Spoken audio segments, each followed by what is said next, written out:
Good morning, children. Today we are going to learn chapter 4, that is climatic variations. Now what do you understand by the term variation? It means change in condition. First of all, let's learn about atmosphere. You all must be knowing, you must have heard this word atmosphere. Now what is atmosphere? Atmosphere is the layer of air which surrounds the earth's surface. Now, what is climate, children? Climate is the average weather condition of a place for a long period of time. Different parts of the world have different types of climate. For example, it may rain throughout the year in some areas, while some areas may be dry almost the whole year round. We are also going to discuss weather. What is weather? Weather is the condition of the atmosphere over a short period of time. Today, the weather may be sunny or cloudy, but it may change tomorrow. For example, a cloudy day may suddenly become windy. So, weather changes from day to day or even from hour to hour. We'll also learn about the factors that cause climatic variations. Now what are these factors? If you have your book in front, you will see that they are latitude or distance from the equator. The second factor is altitude or height above the sea level. Third one is distance from the sea. Next you have direction of winds. And last but not the least is humidity. But in this module, I limit myself to the first two factors. Now what is the first factor, children? It is the latitude. By now you must be familiar with the term latitude. So what is latitude, children? Latitude refers to the distance of a place from the equator. Now as we all know, equator receives more sunlight than any other place on the earth, as it is closest to the sun. As we move away from the equator towards the poles, the temperature gradually decreases. This variation or change is due to the shape of the earth and the angle at which the sun's rays fall on it. As equator receives the direct sunlight, it is the hottest one. We know that the earth is spherical in shape and its axis is tilted. Hence, the rays of the sun fall either vertically or slanting on its surface.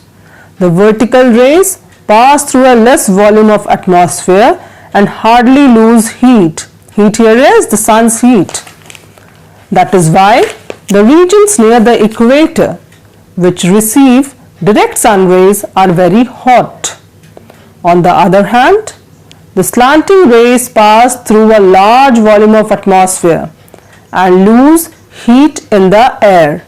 Thus, the regions away from the equator which get slanting rays of the sun are cold.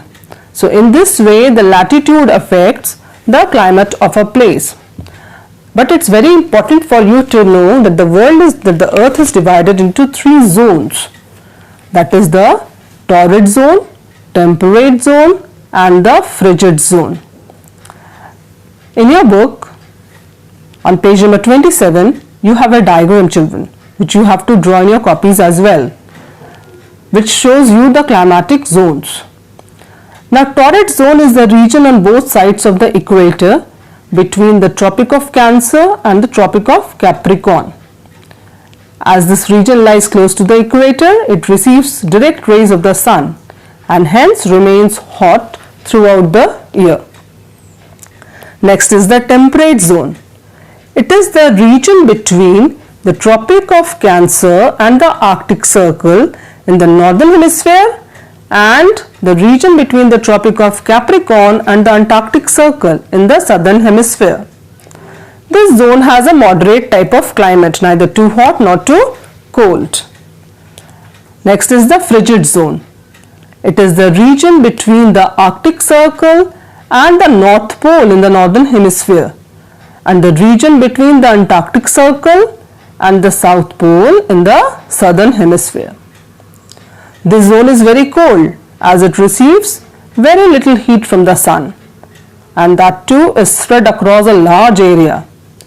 This area remains covered with snow throughout the year. So it's very important that you know about the heat zones and you draw it very nicely in your copies. The next factor which affects the climate of a place is the altitude. Now, what is altitude? Altitude refers to the height of a place above sea level. As you know, the higher you go, the cooler it becomes. You must have seen that when you have your summer vacation, you plan your vacation for the mountainous places. You want to go to the hilly areas. Why? To escape the heat of the sun, because over there it is very cool. So places which are located at higher altitudes are cooler than the places located at lower altitudes, that is near the plains or at sea level. So you will see, for example, that Darjeeling is 7,000 feet above the sea level and is cooler than Kolkata, which is at sea level. So children, I hope you must have understood about the factors which I have discussed today. We'll again see you in the next class. Till then, stay safe. Take care.